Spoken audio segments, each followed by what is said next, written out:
Bonjour, ici Patrick Pierrat, éditeur d'InfoBref. Cet épisode du balado InfoBref vous est offert par le service d'hébergement web Planet Hoster. Voici l'essentiel des nouvelles ce vendredi 12 janvier. Le ministre de la Santé, Christian Dubé, a mandaté un comité pour assurer la transition des activités du ministère de la Santé vers la nouvelle agence Santé Québec. Ce comité se réunira pour la première fois aujourd'hui. Le transfert progressif des effectifs du ministère vers la nouvelle agence débutera au printemps. Le gouvernement Legault prévoit que tous les établissements du réseau seront intégrés à Santé Québec avant la fin de l'automne.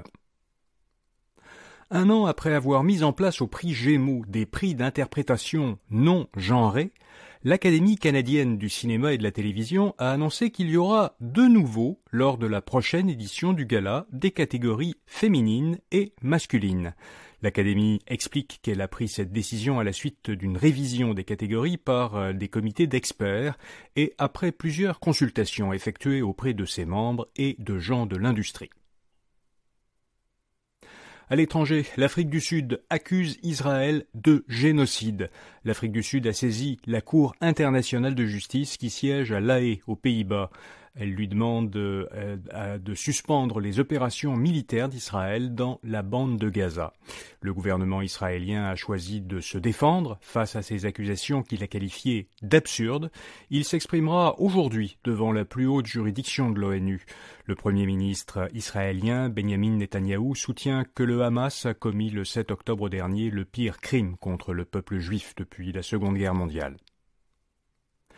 La Chine invite les électeurs de Taïwan à faire ce qu'elle appelle le bon choix. À 48 heures de l'élection présidentielle taïwanaise, un porte-parole du gouvernement chinois a affirmé hier que le candidat en tête dans les sondages actuellement représente un grave danger.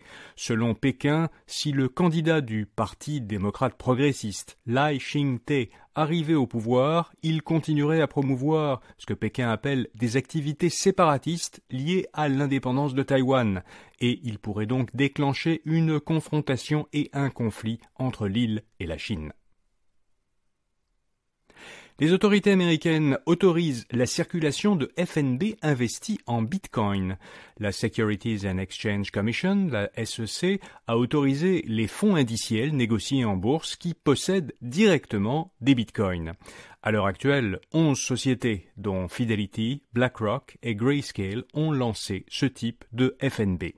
La SEC autorisait depuis octobre 2021 la circulation de FNB qui étaient investis dans des contrats à terme liés au Bitcoin, mais contrairement à ce type de FNB, les fonds au comptant que vient d'autoriser la SEC achètent directement des Bitcoins. Un mot de notre commanditaire grand partenaire d'InfoBref. Planet Hoster propose une solution de stockage massive pour préserver vos données, comme les archives de vos ordinateurs et sites web transactionnels. Avec l'offre N0C Storage, vous pouvez stocker jusqu'à 1000 téraoctets de données au Québec, sans frais supplémentaires pour la bande passante entrante ou sortante. Discutez de vos besoins en stockage ou pour reprise après sinistre avec l'équipe de Planet Hoster à planethoster.com. Plus d'une PME sur 5 ne pourrait pas rembourser l'aide fédérale reçue pendant la pandémie. C'est ce que constate la Fédération canadienne de l'entreprise indépendante dans un sondage fait auprès de ses membres le mois dernier. Parmi les 900 000 propriétaires de PME qui ont reçu un prêt du compte d'urgence pour les entreprises canadiennes, 22% disent qu'elles ne pourront pas les rembourser avant la date limite du 18 janvier. Le CUEC, le compte d'urgence, était offert pendant la pandémie aux PME et aux organismes à but non lucratif. Il donnait droit à des prêts sans intérêt jusqu'à 60 000 $. Au Québec, environ 180 000 PME ont demandé ce compte d'urgence. L'inflation réaccélère aux États-Unis. Après plusieurs mois de ralentissement, les prix ont augmenté de 3,4% sur un an en décembre.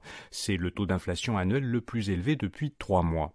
Ce rebond est surtout causé par les hausses des prix du logement et de l'énergie. L'inflation annuelle dite sous-jacente, qui exclut les prix des aliments et de l'énergie, a, elle, légèrement ralenti à 3,9% contre 4% en novembre. Google réduit à nouveau ses effectifs.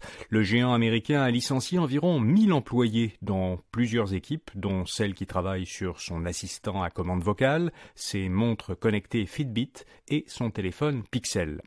Les dirigeants de Google se sont engagés à réduire les coûts d'exploitation de l'entreprise qui, en septembre dernier, employait plus de 180 000 personnes. La société dit qu'elle veut investir de manière responsable dans ses plus grandes priorités, y compris l'intelligence artificielle. Google avait déjà licencié 12 000 employés l'an dernier. Pendant un moment, Microsoft a détrôné Apple au titre d'entreprise ayant la plus grande valeur en bourse.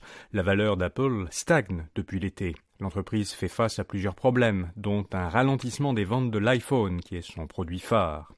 Quant à Microsoft, sa valeur, elle, a beaucoup augmenté au moment où l'entreprise développait et lançait des produits liés à l'intelligence artificielle. Les deux entreprises valent chacune à peu près 2,9 billions de dollars américains, donc c'est 2,9 mille milliards de dollars américains. La valeur de Microsoft avait déjà dépassé temporairement celle d'Apple en 2018 et en 2021. Et puis Toronto fait partie des villes qui ont le pire trafic routier au monde. Selon le rapport annuel de l'entreprise néerlandaise de navigation GPS TomTom, Toronto se classe en 3e position du classement des villes au pire trafic routier, derrière Londres et Dublin.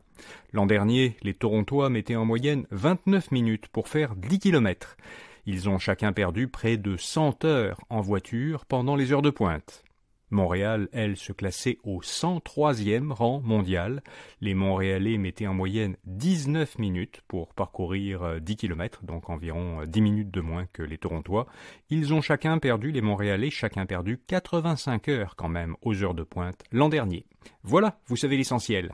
Samedi, après une pause de 3 semaines, notre infolettre hebdomadaire InfoBref, votre argent reprend sa parution.